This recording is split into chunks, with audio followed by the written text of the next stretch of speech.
मीनाक्षीलाल जी का सम्मानित कर रहे हैं माननीय एसडीएम साहब, चेयरमैन साहब, हमारे रोकड़ के मालिक।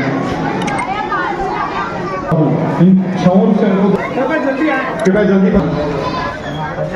यहाँ पर मन और मेरे सम्मुख विराजमान सांबर की देव तुल्य जनता, जैसा कि हम देख रहे हैं अभी कार्यक्रम के दौरान मैंने देखा कि यहाँ 125 वर्षों से लगातार रामलीला का आयोजन होता जा रहा है।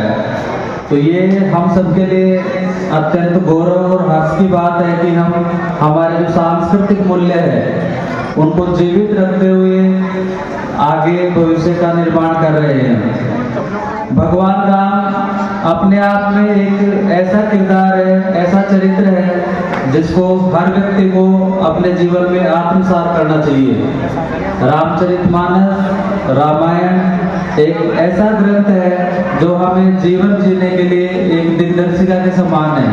दुनिया की ऐसी कोई समस्या नहीं, ऐसी कोई चुनौती नहीं जिसका समाधान हमें रामचरितमानस में नहीं मिलता हो। रामलीला के जो मंचन में जो प्रमुख अभिनय किए जाते हैं उनके हर पात्र से हमें कुछ ना कुछ सीखने को मिलता है।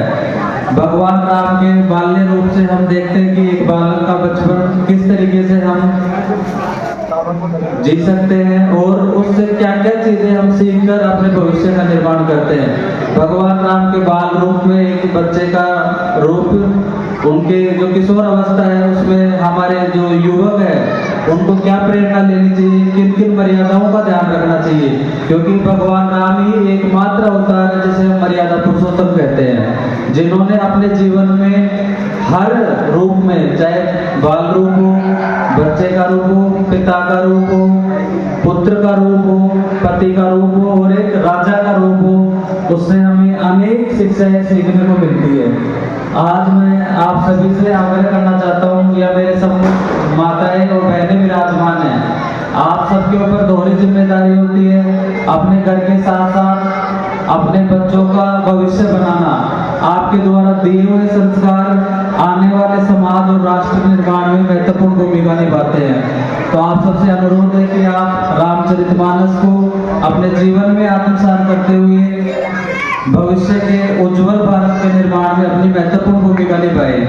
और धन्यवाद देना चाहता हूँ राजेश जी आचार्य को, जो बाल कलाकारों के रूप में आने वाली पीढ़ी को तैयार कर रहे हैं, जो बड़े होकर भी रामलीला का मंचन करेंगे, साथ ही जो रामायण के मूल्य है उन्हें अपने जीवन में उतारेंगे। और आप सबका एक बार बहुत बहुत धन्यवाद जो इस आयोजन में मुझे आमंत्रित किया, ये मेरे लिए भी गौरव का विषय है। एक बार फिर से बहुत बहुत धन्यवाद। जय श्री राम।